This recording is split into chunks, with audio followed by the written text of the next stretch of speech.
The Subcommittee on Oversight and Investigations and the Subcommittee on Energy and Mineral Resources will come to order. The subcommittees are meeting today to hear testimony on Southern California oil leak, investigating the immediate effects on communities, businesses, and the environment. Under Committee Rule 4F, any oral opening statements at hearings are limited to the chairs and the ranking minority members or their designees. This will allow us to hear from our witnesses sooner and help members keep to their schedules. Therefore, I ask unanimous consent that all other members' opening statements be made part of the hearing record if they are submitted to the clerk by 5 p.m. or the close of the hearing, whichever comes first. Hearing no objection, so ordered. Without objection, Representative Jacobs from California is authorized to question the witnesses in today's hearing. Welcome, Representative Jacobs. Without objection, the chair may also declare a recess subject to the call of the chair. As described in the notice, member submissions for the record, such as statements, may be submitted to the electronic repository at hnrcdocs@mail.house.gov. Additionally, please note that, as always, members are responsible for their own microphones. Pursuant to the rules of the hosting venue and the latest guidance from the Office of the Attending Physician, anyone present in the room today must wear a mask covering their nose and mouth unless speaking. It is my hope that with everyone's cooperation, we can protect the safety of members, staff, and today's witnesses, as well as the families they return to at home, and of course, our community members. The committee has masks available for anyone who needs one. First, I want to thank the Irvine Ranch Water District for hosting this hearing today. Christine Compton, Paul Cook, and her colleagues have been incredibly helpful in this process of bringing this hearing here to Orange County. A few miles from where we are gathered, an oil leak off the coast of Southern California has dumped tens of thousands of gallons of oil into the ocean. This oil is so thick, it cannot be washed off with dishwashing detergent. Hundreds of yellow-vested volunteers have dotted our coasts in an attempt to prevent as much damage as possible to the pristine beaches that serve as the economic engine for our area. As of October 10, workers had recovered 250,000 pounds of oily debris and 14 barrels full of tarballs from the Orange County shorelines. That is a small fraction, though, of the oil that was released, most of which is being distributed in the ocean, making its way into the food chain or falling to the ocean floor. Some of that oil is now heading south, and we will not learn the long-term consequences on the environment for many years to come.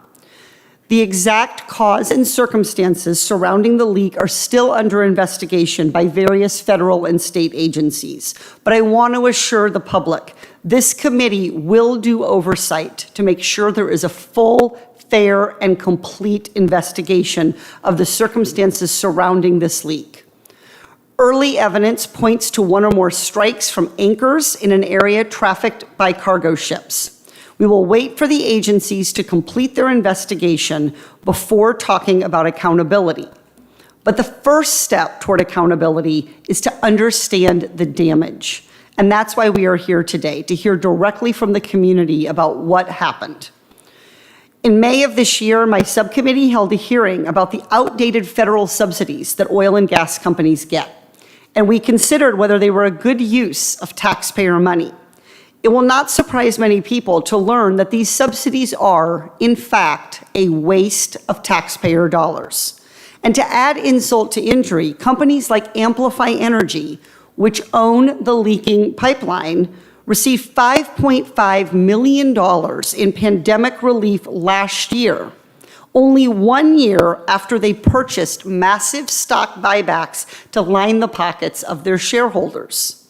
The witnesses here with us today will reveal a different kind of subsidy for oil and gas companies, an involuntary subsidy that occurs when the community bears the cost of oil drilling's pollution. When a locally owned business, like Mr. Brenneman's, that has been in the family for 4 generations, loses tens of thousands of dollars because of the leak, that's his subsidy to oil and gas. When a hotel loses its bookings overnight, That's its subsidy for oil and gas. When the fragile, decades-long effort to recover a species under the Endangered Species Act is finally showing progress, but an oil spill puts it all at risk. That's a cost of oil and gas too. These subsidies and so many others are the reasons that oil wells, like the ones behind this leak, are still active. Getting rid of the subsidies is the first step to get rid of the problem. I'm so grateful for the excellent work of Chairman Lowenthal, whose subcommittee has put forward a number of legislative solutions. And the Build Back Better budget will prohibit new oil and gas leases in federal waters off the Pacific and Atlantic coasts, as well as the eastern Gulf of Mexico. The Build Back Better budget would also address abandoned, aging oil and gas platforms and pipelines. It would give a fair return to taxpayers and stop subsidizing the industry by allowing them to pay low royalty rates on the oil they extract from our public lands. Before I came to Congress, I was a consumer protection attorney, and I saw many families angry with a financial system that was not built to support them. And that's why I want to touch on one more thing. Congress must reform a broken financial system to stop these industries from taking advantage of taxpayers. Oil and gas companies use shell corporations to get rid of their cleanup obligations, and they abuse the bankruptcy process. And I think we're going to hear more about that as the investigation unfolds. The common sense solutions put forth by the Natural Resources Committee will put us on the path to the energy of tomorrow, instead of wasting taxpayer dollars on a dying industry who time and time again has put profits over people and our planet. This will help us compete with other countries who are already ahead of us in energy transformation, and they will help us protect our own communities from the predictable and preventable devastation like the leak that we are here today to discuss. Now I would like to recognize the chair of the Subcommittee on Energy and Mineral Resources, my colleague from California, Mr. Lowenthal, for his opening remarks. Well, thank you, Chair Porter. And good morning to everyone joining us in person and online. And I want to echo Congresswoman Porter's first thanks to the Irvine Ranch Water District for their generous hospitality and assistance with this morning's hearing. Today we're learning from the community about the effects of the oil leak or oil spill that occurred not far from our shores. The latest evidence collected by federal investigators suggests that the 41-year-old San Pedro pipeline may have been initially damaged by a ship's anchor a number of months ago. However, it only started gushing thousands of gallons of crude oil into the ocean a little over 2 weeks ago, following some event or some accident. While internal estimates of the oil spill were as high as 144,000 gallons last week, the Coast Guard has recently reduced their estimates to a much lesser amount, but still a significant amount. This is welcome relief for the additional wildlife and communities that may have suffered from the spill, because it was a tremendous and devastating effect. But it's little solace to the shop owners, to the vendors, to the fishing people, and to the other small businesses whose lives were upended in a matter of moments and who are still recovering today. Furthermore, the thousands of gallons of oil that leaked into the ocean, washed up onto beaches, and inundated coastal wetlands that have had and will continue to have damaging effects on the ecosystems we hold dear. Southern California's coastline and our surrounding environments are the lifeblood of our communities and our way of life. And any threat to these resources must be taken seriously and addressed swiftly. But as Chair Porter emphasized, the exact cause and the circumstances surrounding the leak are still under investigation, and it will take time and patience before we all have the facts that we deserve and that what we need. But one thing is sure, we will get to the bottom of the spill and hold the responsible parties, including Amplify Energy, accountable for their actions. The California Attorney General has announced that his office is investigating the spill and is coordinating with state, local, and federal authorities. As part of this process, Congress must hear firsthand from those most affected about what they have seen and what they have experienced. And that's what today is about, listening and learning. The witnesses this morning will detail the effects of the spill on their businesses and on the environment so we can chart a course forward that will prevent future spills from occurring. But this is not a novel threat to us. Time and again, Californians have suffered at the hands of offshore drilling. From Santa Barbara in 1969 to San Francisco Bay in 1988 to Refugio Beach in 2015 and now to Huntington Beach. Each of these disasters has had a different direct cause and a different set of circumstances, but each is because we have not broken our dependence on fossil fuels and we continue drilling off our shores. Preventing new offshore drilling is a crucial first step and one that we're actively working to ensure remains in the Build Back Better Act, working its way through Congress. But we also must work together to wind down the current productions and the mandates that companies, and we demand that companies decommission their platforms, their wells, and their pipelines and clean up the mess they have left behind. As our nation continues its transition to clean energy future, the threat to coastal communities and the American taxpayers from aging offshore oil and gas infrastructure will only continue to rise. Last week, my subcommittee held a hearing about the dangers associated with these abandoned structures, and we will continue to investigate the issue further. If we do not address the root causes of the oil spills, what happens over and over? We will simply be navigating from one tragedy to the next. And the pipeline spill off Huntington Beach was a tragedy, and we continue to see those consequences today. Thank you, Chair Porter, for your subcommittee leadership and working to hold the fossil fuel industry accountable for the damage they cause to our communities and the climate. With that, I look forward to the testimony from our witnesses, and I yield back. Thank you, Chair Lowenthal. Thank you, Chair Lowenthal. Now I'd like to recognize the gentleman from California, Mr. Levin, for his opening remarks. Well, thank you so much, Chair Porter and Chair Lowenthal, for your exceptional leadership and for holding today's hearing here in Orange County. I am very pleased to be able to join all of you and to hear from our witnesses and all the community members here as well. Thank you for taking time to participate on a Monday morning.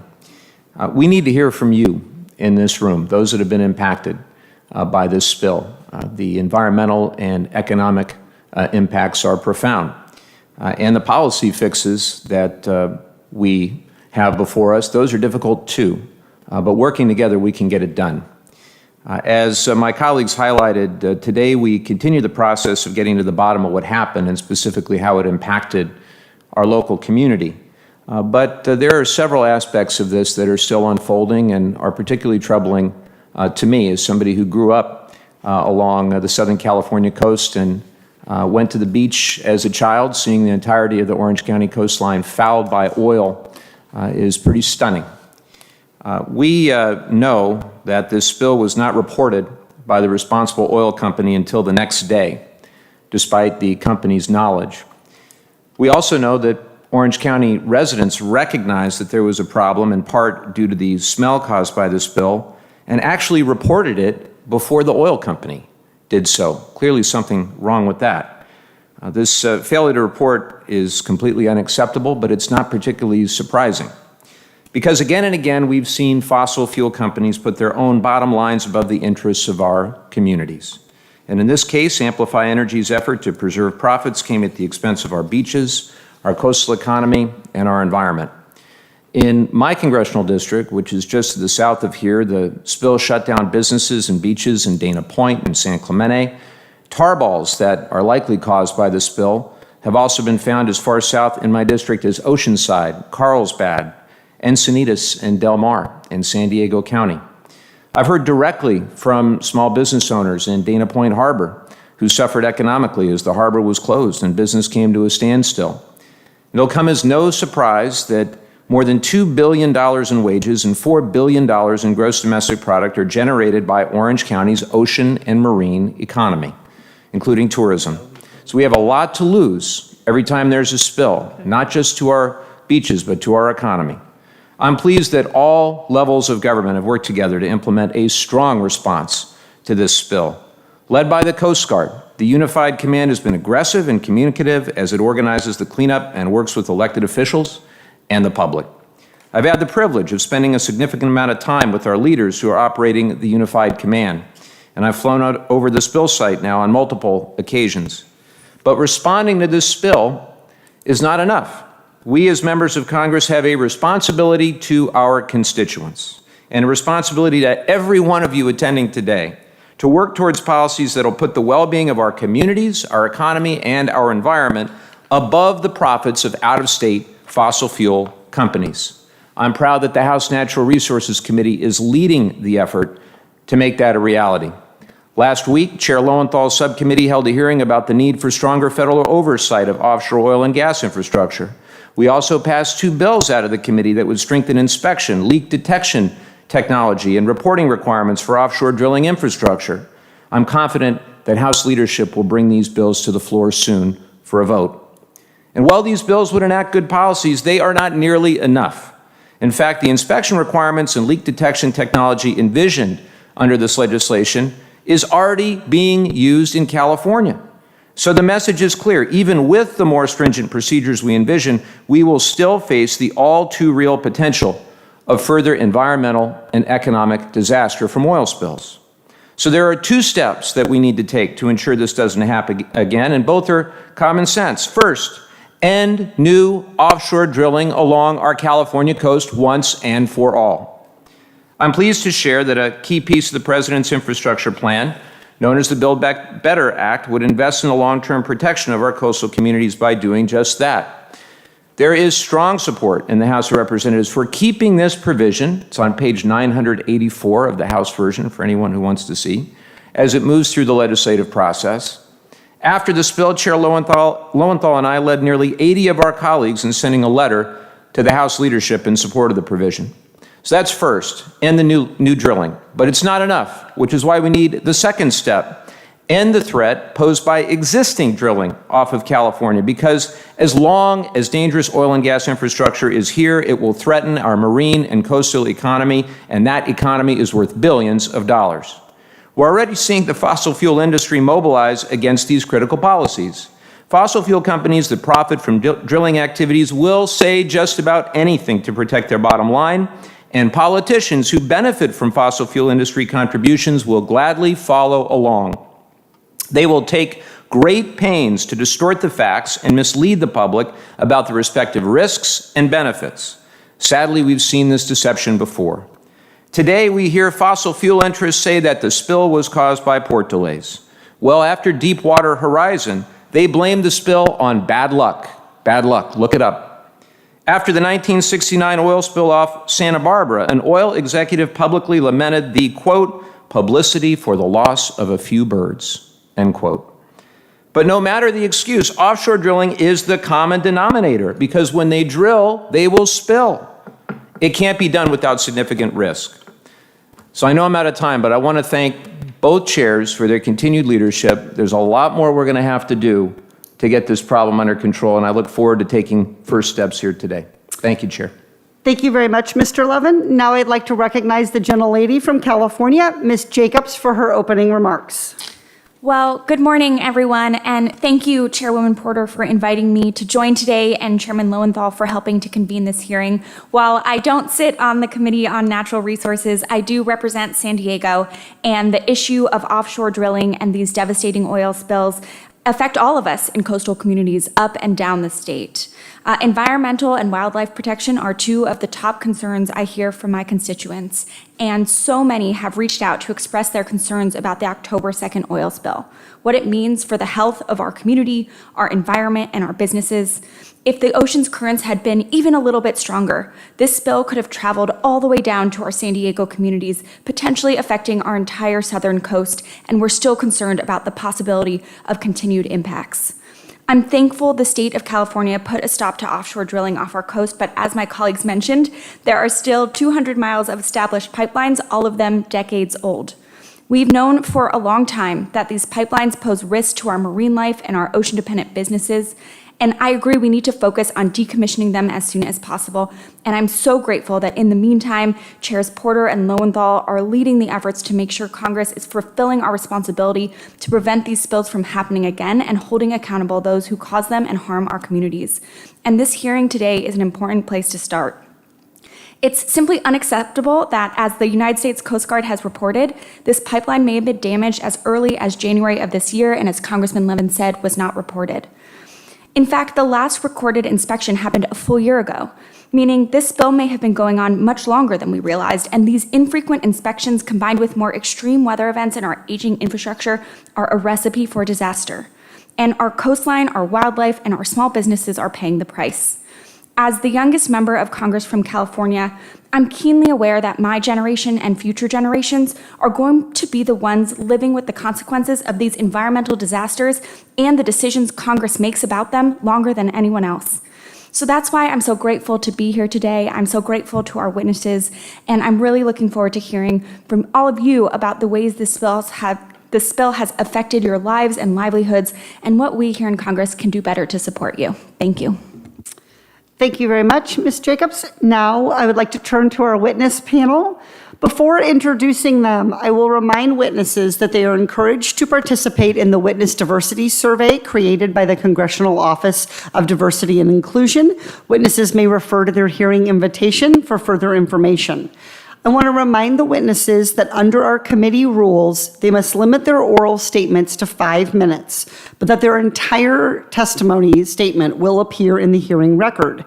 When you begin, the timer in front of you will start. It will turn orange when you have 1 minute remaining and red when your time has expired.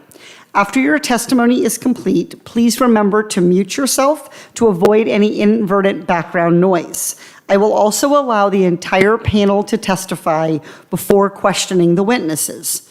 The chair is now pleased to recognize Dr. Michael Zaccardi, Director of the Oiled Wildlife Care Network and Executive Director of the One Health Institute at the UC Davis School of Veterinary Medicine. Thank you for joining us today. You may begin. Well, thank you very much, Honorable Chairs, members of the committee, and members of Congress. I'm honored to be here to give testimony on this. It is on. Can you hear? Okay. So I'm also the current Wildlife Branch Director for the incident, so I'm actively involved in the spill. Before I get into the specifics of our response, I'd like to provide a brief background on our program. In 1990, the California Department of Fish and Wildlife Office of Spill Prevention and Response was formed with the charge of ensuring best achievable protection of coastal and marine resources.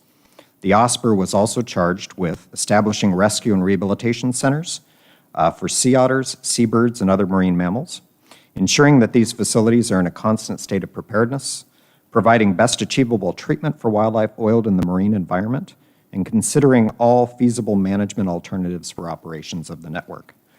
These priorities were established to address different needs identified both during the 1989 Exxon Valdez oil spill in Alaska, as well as the 1990 American Trader incident right here in Huntington Beach.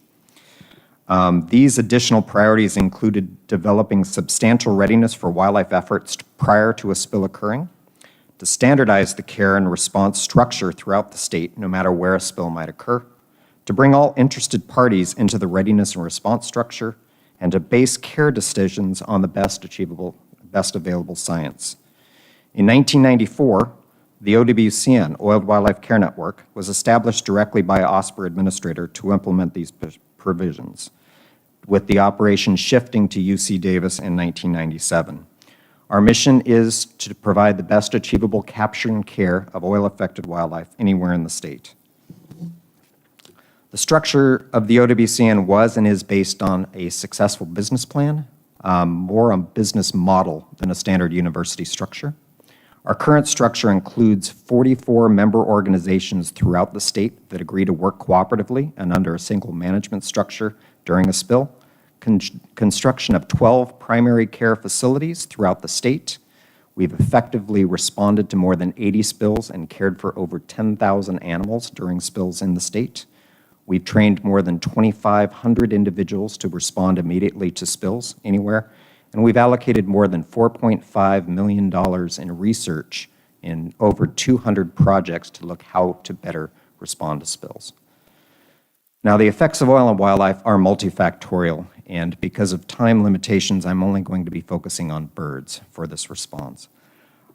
In birds, the primary issue we are concerned mostly about are the acute effects due to hypothermia. If you think of feathers almost as a dry suit in animals, if oil gets on that dry suit, it creates a hole that allows cold water to seep next to the skin. Birds can get very cold in the environment, start to waste away. They have to come ashore to stay warm, but they can no longer eat. So these birds actually can waste away in a matter of days unless proactive capture occurs. There can also be chronic effects in animals as well, due to preening of oil off of the feathers or ingestion in their food items. Those chronic effects can include, in essence, effects on every organ system in an animal's body, from reproductive effects, liver, kidney, respiratory tracts, depending on the dose and the exposure and the toxin itself. There's a very extensive process that we follow for oil spill response. It is in the written testimony. What I'm going to do now is focus on what we're doing to date. For the current spill, the OWCN was activated on Saturday, 2nd of October. We had individuals en route by 4 a.m. the next morning to immediately start to cover the beach to collect any and all animals that might have been affected. We put 4 of our facilities on standby and immediately started responding. To date, as of last night, we've collected 32 live oiled birds, 67 dead birds, 5 mammals, and 14 fish throughout the region. Each of the live birds was collected oiled, but only a subset of dead birds and the other species have been found to be externally oiled to date. We have successfully released 10 of the most heavily oiled birds back into a clean environment, expect to release an additional 6 birds this Wednesday, and continue to release animals when they have returned to normal.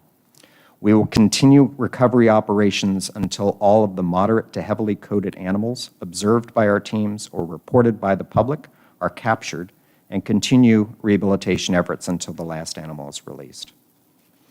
Thank you very much. I look forward to answering any questions you may have. Thank you. The chair now recognizes Mr. Brenneman for his testimony.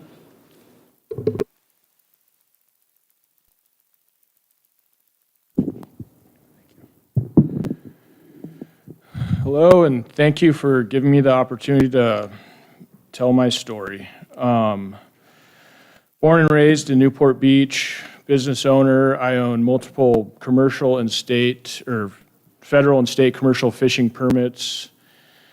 Based out of Newport Beach, I own a commercial fishing business, which I sell wholesale, restaurant, and retail. My fish market is located on the sand in the right next to the Newport Pier in Newport Beach. I also own a waterfront restaurant in Newport Beach based on local seafood.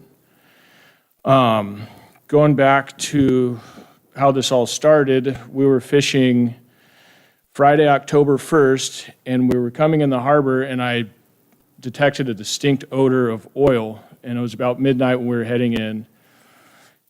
Kind of searched around the boat, thought maybe it was a spill on the boat or a hose broke. Went in the engine room, searched all the hatches where I keep all my extra fluids, everything. Didn't find anything. Come the next day, the press released that there was an actual oil spill, and my fish sales at my fish market, once that was released, they dropped drastically, down 90% this past few weeks since it was released. I've seen the same effect. My family's been fishing for 4 generations, and in the 90s, my dad went through the oil spill that was off Seal Beach in our fish market. The same exact response from the public.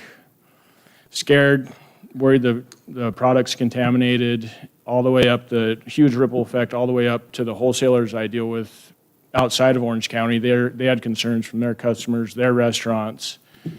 And to rebuild that business, when it happened in the 90s, I watched my dad struggle for months to get it back to where it was. And I'm seeing the same exact thing happen here. A couple of days after the oil spill, they had closed the Newport Harbor. And so my boat was actually trapped inside of the harbor, so I wasn't even able to go service my accounts. And it's just been, to tell you the truth, a very difficult couple weeks, and I'm not sure how long this is going to last. I'm not sure how the public's going to respond to it long term, if they're still going to have some fear that the fish is contaminated. If you have any questions for me, feel free to answer them. Thank you. Thank you very much, Mr. Brenneman, for sharing your experience. We will have questions for you when we finish the witnesses, but I really want to thank you for sharing about your family's business and how this is affecting you personally. We'll now turn to, the chair will now recognize Mr. Desai, founding member of the Business Alliance for Protecting the Pacific Coast. Good morning, Chair Porter, Chair Lowenthal, Representative Levin, and Representative Jacobs. My name is Vipe Desai, and I'm a founding member of the Business Alliance for Protecting the Pacific Coast, BAPAC. BAPAC is joined by business alliances on the East Coast and Gulf Coast that collectively represents the economic interests of more than 55,000 businesses. Together, we hope that Congress will understand that up and down America's coasts, our businesses rely on healthy oceans and clean beaches to keep our doors open. I greatly appreciate the opportunity to testify today representing some of the businesses who are feeling the economic consequences of the recent oil spill disaster here in Southern California. The recent oil spill confirms what we unfortunately know far too well. Offshore drilling is dirty and dangerous, and when they drill, they spill. In fact, between 2007 and 2018, there were over 7,000 oil spills in federal waters, an average of about 2 every day. These spills are extremely disruptive to our businesses, our lives, and our health. The impacts ripple across the economy and across sectors. I want to share the stories of some of the businesses that have been impacted. After 18 long months of facing the challenge from the pandemic, an oil spill was the last thing our vibrant economic region needed to face. The first impact came from the much-anticipated Pacific Air Show. As oil began to wash ashore, beaches were deemed unsafe for activity. On Saturday, October 2nd, 1.5 million visitors saw the show from Huntington Beach, but the show's triumphant conclusion on Sunday was canceled with little fanfare. Cancellations hit hotels and resorts almost immediately, and their surrounding and retail and restaurants suffered. Wing Lam, co-founder of Wahoo's Fish Tacos, informed me that the Saturday before the oil spill felt like a busy summer day, but the following day, once word got out about the spill, it was a ghost town. In addition, as the spill moved south, their locations in Laguna Beach and San Clemente started to feel the impacts. Bobby Abdel, owner of Jack Surfboards, had a similarly bleak weekend. He told me that once the oil spill was announced, customer traffic plummeted. Their stores are facing a stockpile of unsold inventory from the U.S. Open of Surfing and the Pacific Air Show. All 9 of Jack Surfboard's locations were impacted in some form or another because of the spill. Later in the week, I received a call from a colleague, Wendy Marshall, a full-time, hard-working mother of 2 who shared with me that her upcoming Airbnb reservations, a form of income to help her offset college tuition costs for her children, had mostly been canceled. From Dana Point, the dolphin and whale capital of the world and the first whale heritage site in the Americas, Giselle Anderson from local business Captain Dave's Dolphin and Whale Watching Safari shared losses from trips and bookings into November could be down as much as 74% because of the oil spill. Another story came from members of our fishing community where a fishing company's boat was diverted to San Diego and the crews were Ubering from Newport to San Diego. Other tour operators were grounded and couldn't leave Newport Harbor. The gas dock saw large drops in fuel sales with no one heading to Catalina or out to cruise or fish. Grant Bixby, a local retailer, saw his clients' vacation rentals drop all the way into November. Their rental income is what they use to pay their mortgages and bills, critical to their overall financial picture. I could go on and on with the stories, but the message is clear. Where they drill, they spill, and when they spill, working-class people are stuck with the consequences. Businesses along the West Coast know that a clean and healthy ocean is what drives our vibrant coastal communities. Accordingly, Congress must ensure that the Build Back Better Act retains provisions to permanently protect the Pacific and Atlantic coasts, as well as the eastern Gulf of Mexico from any new federal oil and gas leasing. Permanently protecting our coasts from new offshore drilling will prevent a repeat of mistakes from our past, support our transition to clean energy, and ultimately help safeguard our businesses, our jobs, and our economies from the next drilling disaster and ensure cleaner coasts and a healthier ocean for generations to come. This is a once-in-a-generation opportunity to support President Biden's Build Back Better plan for our environment, our economy, and our future. In closing, I want to take a moment to thank local, state, and federal leaders, agencies, and countless volunteers for their swift response to help with cleanup efforts. Early indications were that the oil spill could damage the local economy for weeks, if not months, were it not for the quick actions that were taken. Once again, I greatly appreciate the opportunity to testify today representing stories from our coastal community. Thank you very much. The chair now recognizes Dr. David Valentine, the Norris Presidential Chair of Earth Science and Professor of Marine Science at UC Santa Barbara. Mr. Valentine? Good morning, Chair Porter, Chair Lowenthal, and Representatives Jacobs and Levin. I thank you for the opportunity to speak today about the pipeline P00547 incident, as it's called, the recent spill that originated offshore Orange County with impacts to the coastal region of Southern California. As you said, I'm a professor at the University of California, Santa Barbara, although I would point out that I have lived and worked in both San Diego and Orange counties. Among other topics in marine science, I research the behavior and fate of hydrocarbons and other pollutants in the environment. On this topic, I've written extensively, led numerous oceanographic expeditions, worked at major spills, and served the National Academy of Sciences as an expert on multiple study panels. I've also engaged directly in the spill planning and response process, including work with the Unified Command Structure and within the Natural Resource Damage Assessment. For the past 2 weeks, I have closely watched this spill unfold. I have engaged with scientists, members of the public, media, and conducted my own research on the spill. Looked into production at the Beta Field, local oceanographic conditions, and also spent a full day visiting the coastline of Orange County from Seal Beach to Laguna Beach. I want to invoke my privilege as a university professor to start with a little bit of a history lesson. Many people think that the largest spill in U.S. history occurred in the Gulf of Mexico in 2010. This is not correct. The largest spill in U.S. history occurred in California. It was not the October 2021 spill that we're here to talk about today, nor was it the 2015 Refugio Beach pipeline rupture along the Gaviota coast. It was not the 2007 Costco Busan spill in San Francisco Bay, and it was not the 1997 Platform Irene pipeline rupture off Vandenberg Air Force Base.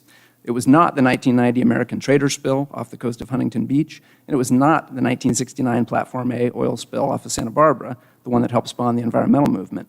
nor was it the sinking of the SS Montebello, an oil freighter that was hit by a Japanese torpedo off the coast of Cambria in World War II. It was called the Lakeview Gusher. It occurred in Kern County, and it's estimated to have released around 380 million gallons of oil over an 18-month period starting in 1910. And I tell you this bit of California history because it punctuates 5 important points. First, oil production carries inherent risk. Second, California has suffered more than its fair share of spills. Third, the size of a spill is only one factor in determining its impact. Fourth, responsiveness and context matter. And fifth, every spill is different, and that includes the impacts. I'd like to expand now on that 5th point about impacts from offshore spills. When I look at impacts, I take into account a range of factors that include quantity, location, properties of the discharge, circumstances of the release, transport to the coastline, weather and ocean conditions, locations of sensitive habitats, as well as the availability of infrastructure, resources, and personnel. In considering such impacts, I look for an offshore spill. I also think about the potential exposure to oil within the context of the chemical and physical changes to oil as it is exposed to the elements and transported by ocean processes. Because both acute and lingering impacts from oil stem from exposure, I like to consider when and how environmental compartments might be impacted. For the current spill, I have honed in on 3 key modes of exposure that concern me most: floating oil slicks that can impact organisms living at or near the sea surface, coastline areas such as wetlands where oil can accumulate and persist, and the seafloor where oil can easily hide from view but may still pose longer-term risks.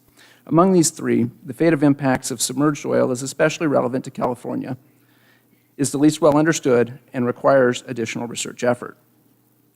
In considering potential impacts such as these from a spill, it is also important to consider the formal legal process for assessing damages to natural resources.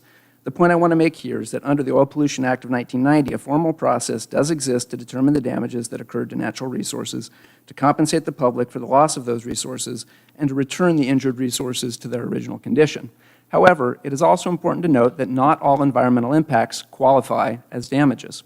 A final point that I want to make is about preparedness.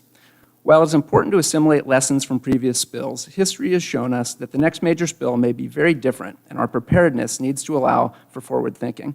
I can tell you examples from my own experience with Deepwater Horizon, the Refugio spill, deep ocean DDT dumping, but I think the point is well made by the case of the MV Express Pearl. Following a vessel fire off the coast of Sri Lanka earlier this year, the coastline was inundated with a combination of oil, nitric acid, and billions of scorched nurdles carried by this vessel. Nurdles, if you don't know, are tiny pellets of plastic used as raw material in the manufacture of plastic products. This event in particular makes me wonder what else is out there that might spill and with what unforeseen impacts. And with that, I stand ready to answer your questions. Thank you very much. Thank you for that valuable testimony. Reminding the members that Committee Rule 3D imposes a 5-minute limit on questions. The chair will now recognize members for any questions that they may wish to ask the witnesses. I'll start by recognizing myself for 5 minutes. Mr. Desai, you work with many different local businesses, and do some of those businesses become temporarily unprofitable for reasons out of their control, like an oil leak?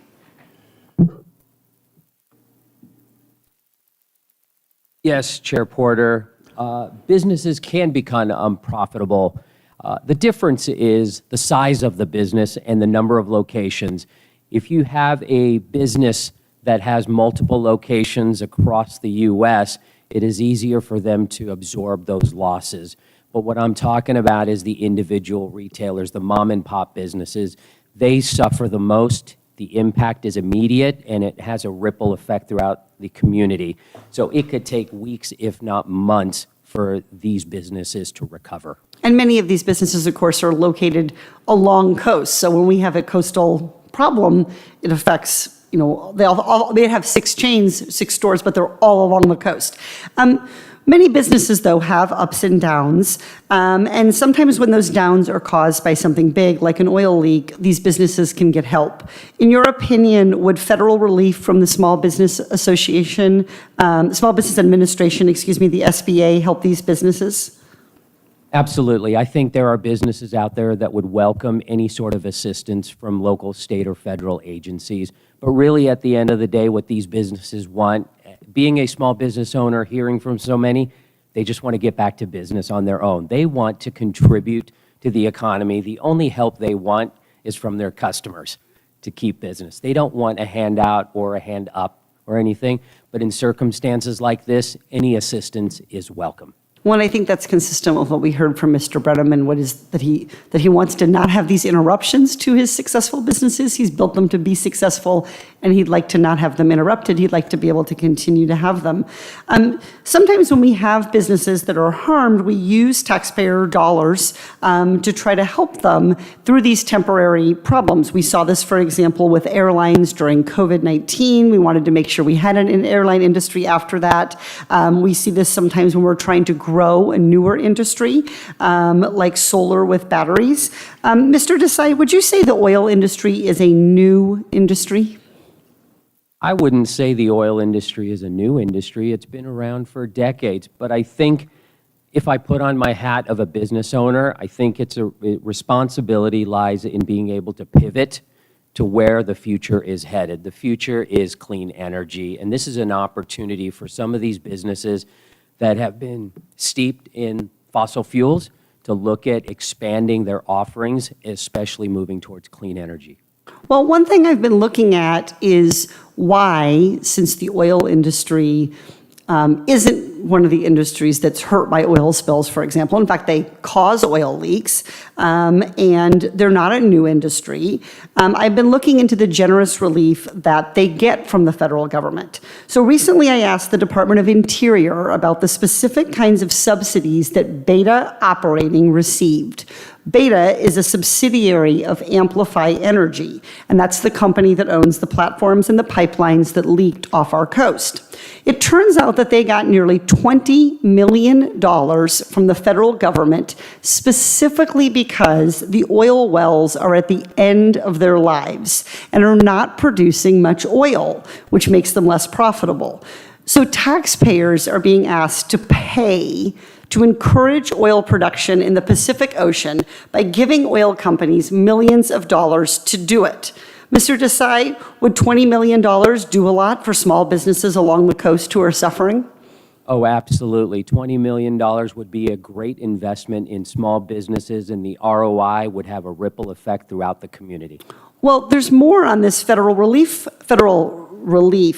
point. Beta Operating is in line to get another $11 million to drill 4 new wells off the coast, because that $11 million is needed, in their words, to make production economic. So taxpayers are being asked to pay Beta to drill new wells. That means wells that would otherwise not be drilled without our taxpayer subsidy. So Beta is being paid $31 million by taxpayers over 5 years to pull oil out of this old, unprofitable oil field. And with that money, Beta tried to extract more oil, then it leaked, devastating Southern California businesses. The Build Back Better budget will end the royalty cuts program, which is the subsidy that Beta got. And that's just one more reason that we should all support it. I would now like to recognize Chair Lowenthal for his 5 minutes of questioning.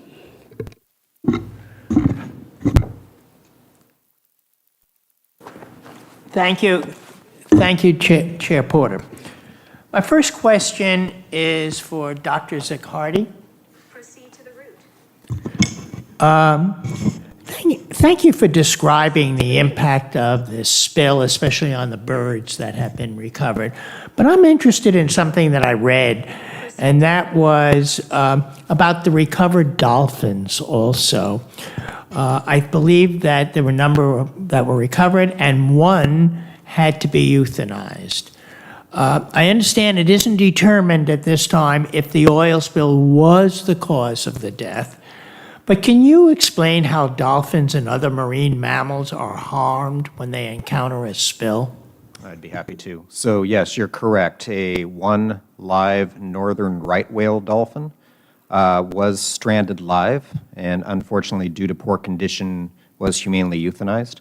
and a full post-mortem examination was done on that animal with the findings to come. What we have found during and after the Deepwater Horizon oil spill is that dolphins can be significantly impacted by oil, primarily through inhalation of the fumes at the surface and ingestion of the oil substances themselves. What we found is that it affects their immune system, it affects their reproductive tract, and it affects their gastrointestinal tract, so very significant changes. And that's information that is just now starting to come out in the publications from the Deepwater Horizon incident. Thank you. That's very, very interesting. Mr. Brenneman, first of all, I don't really have a lot. I just want to follow up. That was very riveting, the impacts. And, you know, as a potential customer myself, I'm wondering, how do you convince me that it's safe? You know, because I worry myself now. Yeah, it's our fishing grounds. We're fishing 90 miles off the coast, so we're a fair distance away from the contaminated waters. The public doesn't see it that way. They just assume local is a local term. It's coming basically right outside the surf line, which it's just public awareness. They're not aware that we're fishing 90 miles out, 3,000 feet down for some of the species we catch. Real clean, pristine waters, hardly any pollution. Zero mercury in the fish. We've done testing on all kinds of different samples with Fish and Wildlife, and people just don't know. They're not aware of it. I hear you. I'm just saying it would take a lot to convince me.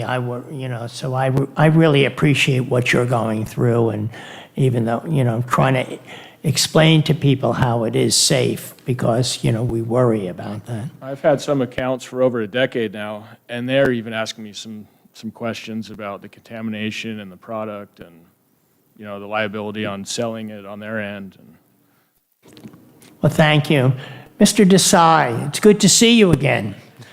For those that are not aware, Mr. Desai traveled to Washington, D.C. in April of 2019 to testify on the need to protect coastal communities from offshore drilling. Mr. Desai, at that hearing, you explained the long history of oil disasters off California's coast, and you said another spill would have grave economic implications for local businesses in Southern California. How does it feel seeing the economic effects firsthand now? And are you surprised that another spill happened so quickly? You know, I'm incredibly heartbroken and disappointed that another oil spill has occurred.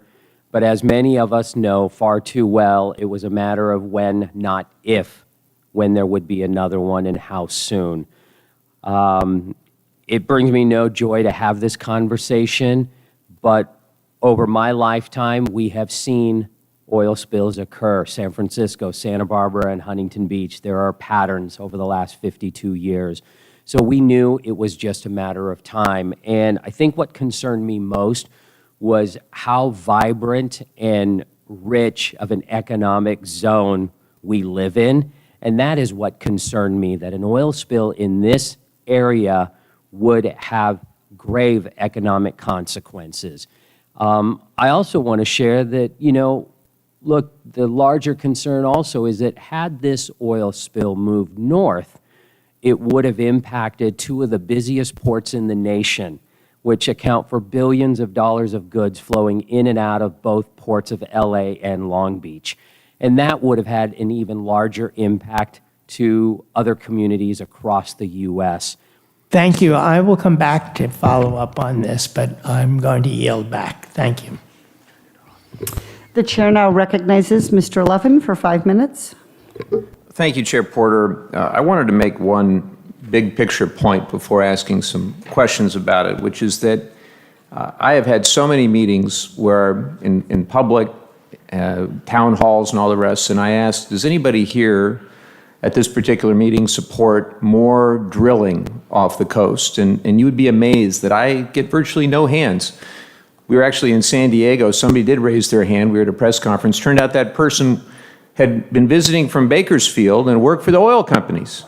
So pretty much the only people I hear from that want more drilling off our coast are the oil executives and the fossil fuel industry and the politicians who are completely beholden to them, which I think leads to another important point. I hear the fossil fuel industry sometimes say that they need to drill off our state, but I think it's important we remember just how much they're actually drilling. It's a drop in the bucket when you consider that the annual oil production off the coast of California is about 1/3 of what our nation produces in a single day. So it really is a drop in the bucket when you consider the overwhelming potential for economic damage, for environmental damage. The risks simply aren't worth it. And I challenge anyone in the fossil fuel industry to explain that the economic and environmental risks in coastal Southern California in particular are worth it. With that, I want to turn to Mr. Desai. From what I understand, you were raised in California, you've lived your entire adult life in the state. And what I'm curious about is you see the coastal economy. You know more about the coastal economy than almost anybody. Do you see this coastal economy continuing to increase? In other words, have the number of businesses that are reliant on a healthy Pacific Ocean and a clean coast, are they increasing over the years? Congressman Levin, absolutely. California's ocean economy has been prospering for decades. If it were a country, it would be the 5th largest in the world. California's ocean economy generates $54.3 billion in revenue and supports 654,000 jobs. California is leading the way by investing in the future. And I have seen this growing up in the area. The economy has grown, businesses have flourished, and if you look at it, it's because of our coastal regions that have drawn people and businesses, tourism, and visitors to the area. Thank you for that. Supporters of offshore drilling, again, mostly fossil fuel executives and those from fossil fuel areas, they sometimes point to our use of oil and the fact that we drive cars and take airplanes as evidence for wanting to prevent fossil fuel development, or being hypocritical for wanting to prevent fossil fuel development. How would you respond to the argument that they make, and how do you reconcile your opposition to offshore oil and gas with your lifestyle that requires the use of oil and gas? Yeah, look, transitioning to clean energy is not going to be a simple task. Fossil fuels will be with us for a while, unfortunately. But the last thing anybody wants to do is damage our economy. But the data and science are clear. Fossil fuels are causing harm to our planet, and which will further harm our economy and our environment. Climate is changing, and I believe this is an opportunity for us to be proactive than to be reactive. And on that same note, what are your thoughts on transitioning California from a state that produces offshore oil and gas to offshore wind energy? And do you think offshore wind energy could strengthen current local businesses rather than jeopardize their livelihoods? 100%. Clean energy and offshore wind energy would be welcomed by businesses throughout California. Mr. Desai, my last question for now. It's my understanding that tomorrow night the Huntington Beach City Council will vote on an agenda item stating that the council is opposed to new offshore oil and gas drilling, fracking, and other well stimulation activities in federal and state waters off the California coast. Do you think there's value in local governments and community members voicing their support for protecting our coast from offshore drilling? Absolutely. Huntington Beach knows better than most coastal cities how important our coastal regions are to businesses. There's a reason why Surf City, USA was named for Huntington Beach. They've earned that trademark. I welcome the resolution on tomorrow's agenda and want to point out that we have 2 council members here today, Council Members Natalie Moser and Dan Kalmick, and I appreciate their leadership in bringing this resolution before the City Council. I thank the council members for being here as well, and have more questions, Chair Porter, but I will yield for now. Thank you. Ms. Jacobs, you are now recognized for 5 minutes for questioning. Well, thank you, Madam Chair. Dr. Zaccardi, I first want to say how pleased I was to hear that you established a response site at SeaWorld in San Diego and conducted recovery efforts at South Carlsbad State Beach. As Rep. Levin mentioned, tarballs have been found on the beaches as far south as Del Mar. We're starting to see that oil slicks might be making their way south as well. And as I mentioned in my opening, my constituents and I care deeply about the wildlife in our communities. So I'm thankful for the hard work that you and the Oiled Wildlife Care Network have done this month in response to the spill. When my sibling went to UC Davis, they volunteered with your lab. So thank you very much. I wanted to ask both you and Dr. Valentine, as we're looking at these continued impacts, how far south do you anticipate the impacts moving, and what more could we be doing in San Diego to start preparing for that?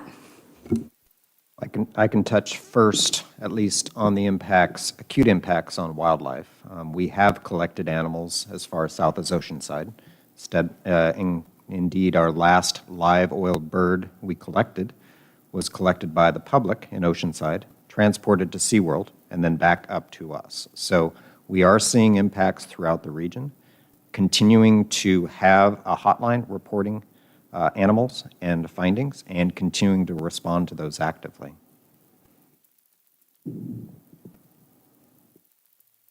I can respond briefly to the how far down the coast the impacts might extend. It's a difficult question to answer. Right? We're trying to predict how the ocean is behaving, and we don't have all of the tools available to do that. We know that after the spill, or we think from satellite data, that there was offshore oil and a slick that was located toward the southern end of Catalina, but not close to Catalina.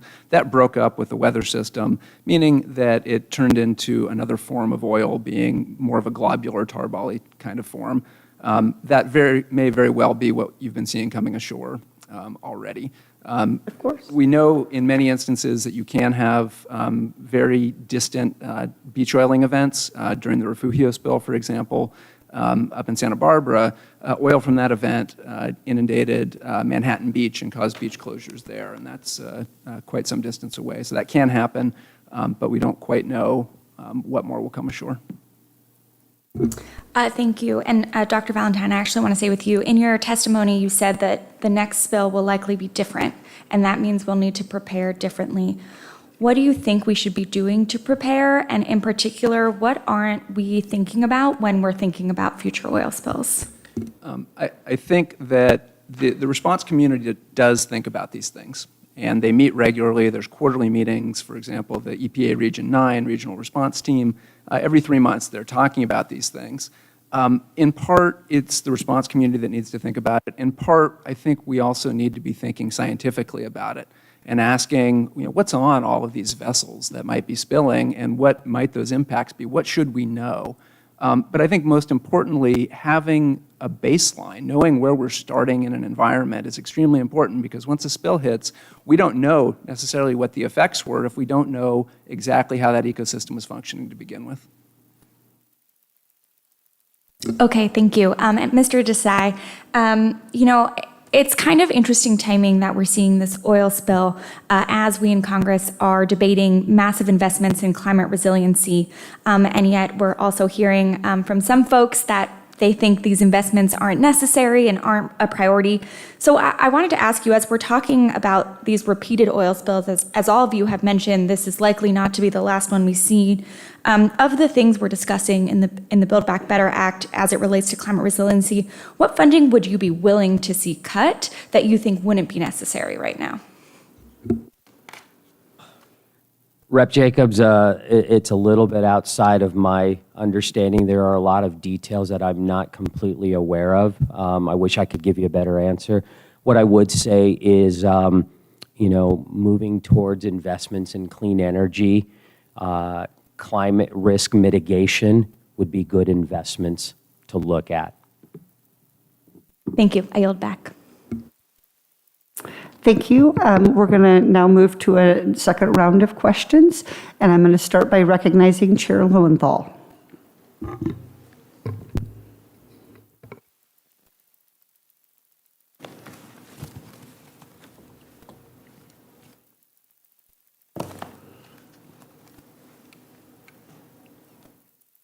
Thank you.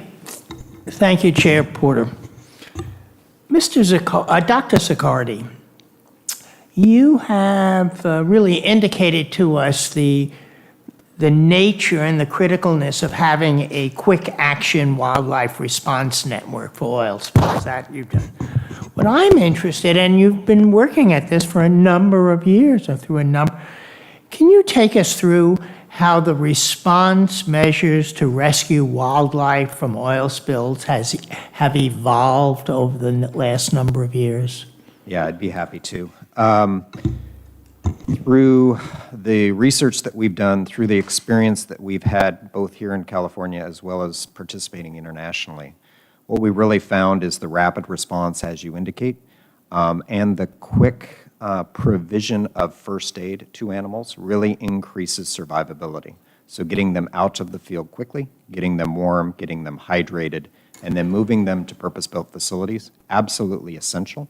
It's one of the reasons why in our system here in California, the Oil Wildlife Care Network is considered the world's model for oil wildlife preparedness and response, because we have that system in place ready to go 24 hours a day. Thank you. Mr. Desai, according to ProPublica database, last year the company Amplify Energy received a $5.5 million Paycheck Protection Program loan from the federal government that was ultimately forgiven, including the interest. I just want to know what your thoughts are about providing taxpayer dollars to fossil fuel companies that have such an extensive record of safety violations. As a taxpayer, I'm concerned with PPP loans going to companies violating the public trust and putting our environment at risk. I think penalties and regulatory scrutiny are better than taxpayer subsidies to actors like this. So we have been subsidizing that company who has had its, or other companies, not just this one company, but we've heard about this history and the numbers of oil spills, and actually we're subsidizing them by giving them forgivable loans, is what you're saying. Dr. Valentine, almost immediately after the BP Deepwater Horizon disaster, we knew that the spill was going to be terrible for local economies along the Gulf of Mexico and, of course, for the marine environment and for the coastal ecosystems, too. But since the blowout, over the years, what more have we learned about the long-term negative environmental consequences of that disaster? Yeah, the BP Deepwater Horizon disaster had innumerable consequences. The best documentation of that is a document called the Damage Assessment and Restoration Report that came from the National Oceanic and Atmospheric Administration. It was a 1,000-page document. It had a chapter that was 685 pages that outlined the damages that occurred to ecosystems in the Gulf of Mexico. It was massive and pervasive. That was part of the NRDA process, the Natural Resource Damage Assessment, but there's been quite a bit of additional work that has been done. And in part, it's because in the settlement of that case, BP gave $750 million toward studying the Gulf of Mexico. And that led to a host of studies that have revealed a number of different longer-term impacts that people hadn't necessarily foreseen. The three areas that I would point out would be the sustained impacts in marsh environments, including impacts like coastal erosion that were triggered by oiling of marshes. Some of the larger fish species seem to have taken more of a hit than people might have predicted early on. But the one that's nearest and dearest to my heart is the deep sea coral. That the oil that sank to the seafloor, some of that inundated these deep sea coral communities, which are very rare, and caused significant damage to them. So that those efforts are largely twilighting now, that most of that $750 million has been spent, but it's given us new insight into that environment. Thank you. Thank you. And I'm going to have to leave now. I want to thank Chair Porter, my colleagues, the witnesses for their testimony. We've learned a lot from everybody here who are so interested in what Congress can do and to listen to some of the impacts. I want to thank everyone for attending. It's been a very enlightening session so far, and I thank the chair. Thank you. I'm now going to recognize myself for the second round of questioning. Dr. Valentine, in your testimony, you made two statements that I wanted to ask you to explain more to us, but also to the public who's here. The first one is you said, cleanup does not equal recovery. Can you explain what you mean by that? Because we've heard a lot about how the cleanup has gone very well. Yeah, the main point that I wanted to make is that the response, this entity that comes and takes care of oil spills, they have an end period when there is no more actionable oil, meaning that their actions can't clean up any more oil. And so that's what many of us think of as the cleanup phase. But they're a little bit like firefighters. The fire's out, you go back to your station, and that's how the response works. But impacts and recovery are an entirely different thing because there are all sorts of things that are going on both economically and environmentally that are going to require additional time to heal. And that's the distinction I was trying to make. Yeah, that's very helpful. And you got at really my second question, which was this phrase, actionable oil. We're told that all the actionable oil, they've identified it or they're working to identify it. And we talk about things like tarballs and oil that can be taken off wildlife, but that doesn't equal all the oil. Does Orange County have particular vulnerabilities or sensitivities to oil spills, and what are those? I think that every environment has particular vulnerabilities and sensibility to oil spills. In Orange County, the areas that I would look at most closely as being especially vulnerable on the environmental side would be the wetland environments, places like Talbot Marsh, where oil can surge in with the tide. And it can get trapped in those environments, and it can get stuck, and it won't come back out when the tide recedes. Those are especially vulnerable because they're these rich, diverse ecosystems. They provide a whole host of different services, whether it's flyways or fisheries, or in keeping the nutrient levels moderated on the in the coastal waters. And that oil can stick there, and it can have a long-term impact. And furthermore, cleanup in those cases can be very difficult because getting into a marsh and trying to clean it up manually can cause as much damage as the oil can cause. So those are very sensitive environments. I also, of course, am concerned about the floating oil and slicks, which I think we heard about some of the reasons why that can be dangerous, especially for birds. And then the other environment that I worry a lot about is the environment we can't see. That is what's going on under the surface of the ocean. And in that case, we can have oil that comes ashore and then gets pulled back offshore, but is now denser because it's accumulated sand and other mineral matter, and that can be sticking around in the coastal ocean. We don't really understand how much of that there is or exactly where it goes, and that concerns me. So I think one of the things we heard about was that there was a big storm, unusual here for Orange County. We had lightning and thunder, and a lot of that kept some of the oil slicks from moving closer. It held them a little bit off the coast for a while, but it also pushed some of it back out into the ocean where we don't know where it goes in the open ocean. I have been studying a chart that I never wanted to look at called the life cycle of a tarball. So I just want to show everybody what a tarball looks like. When these tarballs, when you find them, the cleanup, the people pick them up and they add them to the amount of recovered oil. That's the actionable oil. But what happens when this goes out to sea? Yeah, so when that goes out to sea, it has two options. If it's accumulated substantial amounts of sand or other minerals, it will actually go out to sea on the seafloor. And there it's going to move around a little bit depending on how much mineral and what its actual density is, and eventually probably settle somewhere. If it's floating, then it's going to follow the currents and the winds. And it will get moved around and probably come ashore in this setting somewhere to the south of here. So it could come ashore somewhere, say in Mexico, further south, somewhere where people are not looking for it, don't recognize it, don't know not to touch it. Absolutely, and there is evidence. There was a 1,000-mile long spill in Brazil a couple of years ago, and there's evidence that that oil ended up in Florida. Thank you very much, Dr. Valentine.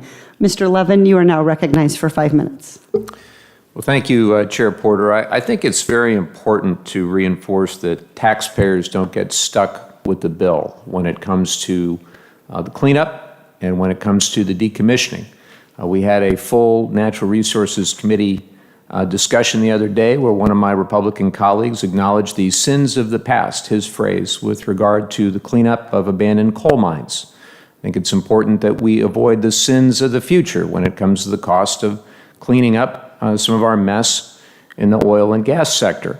Dr. Valentine, I wanted to ask you, and I think we're going to have further discussions on the concept of these firms going bankrupt, Chair Porter. But Dr. Valentine, how concerned do you think Californians should be that companies that own the offshore platforms, wells, and pipelines might go bankrupt and pass decommissioning costs on to taxpayers? I think that we need to be very concerned. And this is not just a hypothetical. This is already happening. There are two instances that I can tell you about that I've been involved with personally. The first stems from the Pipeline 901 rupture, also known as the Refugio Beach oil spill that happened in 2015. When that pipeline ruptured, it prevented oil from being further produced from Platform Holly off the coast of Santa Barbara, just a few miles from my home. That platform, when it was completely shut in, all 30 wells, was unable to produce any oil, and the company, a small operator, went bankrupt, and then shortly thereafter they went bankrupt again, and this time they just gave up. And they did something called quit claiming their lease back to the state of California, meaning that the plug and abandonment and property commissioning fell into the lap of the state of California in that case. And that is an ongoing saga. The second example I would give you is in Summerland. In 1896, the first offshore oil wells in this country were drilled from piers in Summerland. Those have been leaking over the years, and as recently as last year, there were 3 leaky oil wells coming up in Summerland. The state of California has found money to try alternative plug and abandonment strategies because anything traditional is not going to work on something that is 125 some odd years old. That would be the second example where this is now falling into the taxpayer's lap yet again. We're going to do everything we can to prevent the taxpayers from getting stuck with this bill. With the time I have left, I just wanted to ask each of you, maybe take 15, 30 seconds, what is this oil spill in particular and the ongoing spills that we've seen again and again and again, what has it meant to you personally, professionally? Dr. Zaccardi, I'll start with you. I think personally and professionally, it really emphasizes the need for advanced preparedness. Until we do move to a 100% clean economy, petroleum is going to be used and it's going to be transported in some ways. So the importance of responding to these emergencies quickly, effectively, to reduce the damage to the natural environment, it's absolutely crucial. Thank you. Mr. Brenneman. What the oil spill means to me, it brought me to the realization that something out of your control can completely control your life and how you live, what you do, financially, personally, across the board. So. Thank you. Mr. Desai. I've seen just how disruptive an oil spill can be to the environment and to the economy so swift and quickly, and how broad it can be affecting businesses of all sizes, shapes, and sectors. Thank you. Dr. Valentine. When I went on to pursue a PhD, I never thought I would be studying oil spills. But having worked at a number of them, what it's meant to me is a realization that we need and can bring the most modern science to understand what's happening in these situations and to inform both the cleanup and the recovery efforts. Well, I want to thank you and Dr. Zaccardi for your hard work on the cleanup. I want to thank also Mr. Brenneman and Mr. Desai for your testimony. I'll continue to maintain that the only foolproof way that we prevent another one of these spills is to stop drilling. It's to stop all new drilling and to decommission the 23 platforms that are out there. I'll keep fighting until we collectively come to the realization that we've got to get that done. So, Chair Porter, I thank you for highlighting some of the concerns of the community today, and I'll yield back. Thank you. The chair now recognizes Representative Jacobs for a second round. Thank you. Dr. Valentine, I just have one more question for you. While we've been here, while we've been trying to figure out the best way to respond and prevent future spills, some of our colleagues are actually working to ban cargo ships in the area, as they believe that's where the issue lies. You've mentioned how many spills you've been involved in, and I was just wondering if you think that banning cargo ships will alleviate the problem, and if there are other additional vulnerabilities that you see as potentially a greater concern than cargo ships. Yeah, I think it's not specifically cargo ships that worry me most. What worries me is atypical conditions. Now, I'm an oceanographer. I work on the water all the time.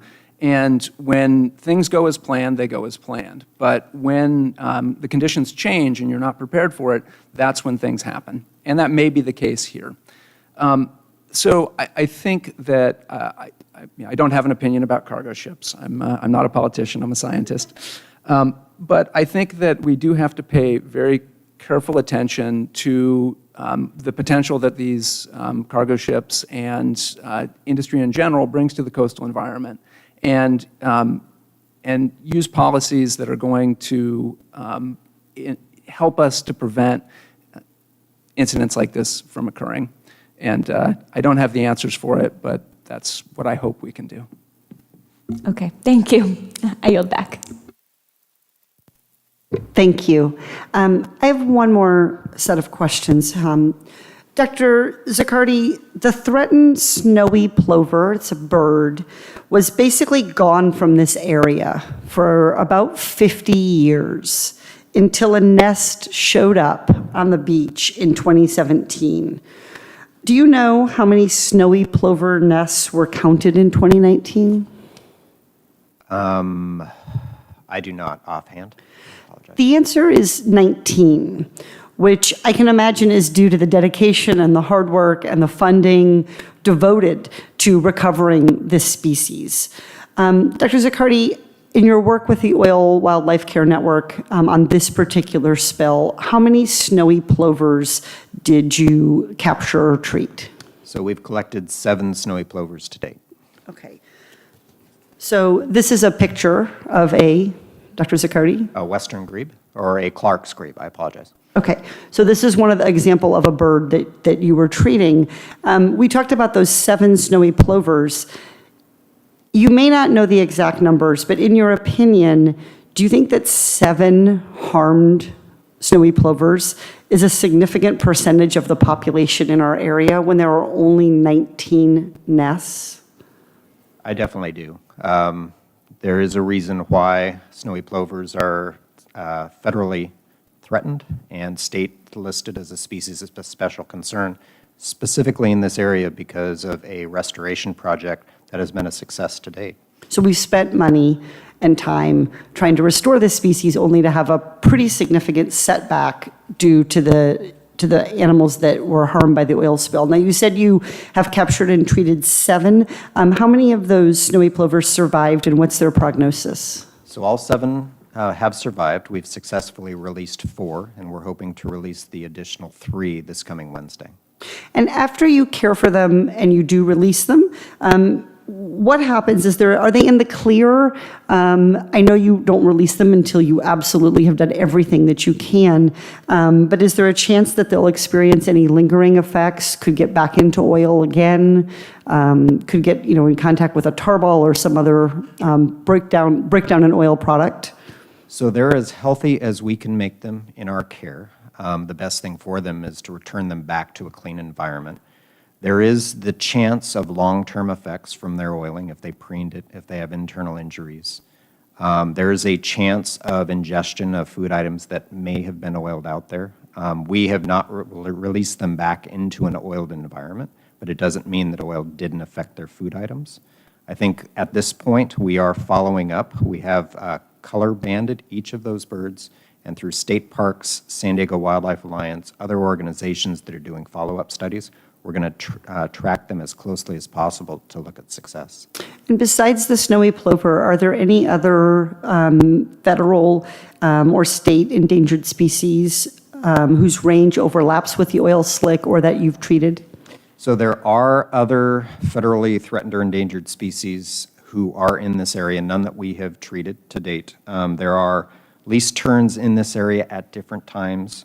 There are Savannah sparrows, there are California ridge rails, California gnatcatcher, other bird species, primarily in a lot of the marsh habitats that Dr. Valentine was referencing. Okay, thank you very much.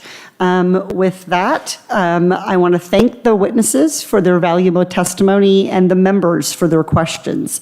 The members of the committee may have some additional questions for the witnesses, and we will ask you to respond to those in writing. Under Committee Rule 3.0, members of the committee must submit witness questions within 3 business days following the hearing, and the hearing record will be held open for 10 business days for these responses. I also want to thank the staff of the Oversight and Investigations Subcommittee where I serve, and my staff for their hard work, including over multiple weekends and late nights. Many are in the room with us today. Many others are in DC making this field hearing possible. So I know that the other members present and Mr. Lowenthal and the other members of the committee thank the staff for their hard work. If there is no further business, then without objection, the subcommittee